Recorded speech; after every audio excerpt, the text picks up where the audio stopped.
Hi, so nanasad ko'y tula. Akong tula is about ikaw ang tunay kong kaibigan. Muna siya ang title sa akong tula. So, muna siya. Tunay at nag-iisa kong kaibigan. Ikaw lamang ang lagi kong sasandalan. Kahit kailan hindi mo ako iniwan. Sa lahat ng oras, ikaw aking sandigan. Ikaw ang Diyos na sa akin ay lumikha.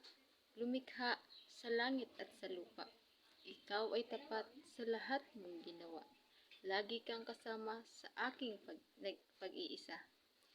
Maraming salamat sa iyong katapatan. Hindi mo nagawang ako'y iniwanan.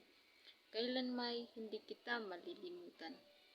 Ama, ikaw ang tunay kong kaibigan. Moto siya ako ang tula. Moto siya akong tula, guys. So, sana moto siya. Sana ganahan mo sa tula. So, thank you sa pagpaminaw sa akong tula. So, sa next video is maghimo na sa tula. Dapat na lapog ko'y tula na himuon. Kung isang mahimo, isang ako maisip. Moto kong himuon katula na sad. So, thank you.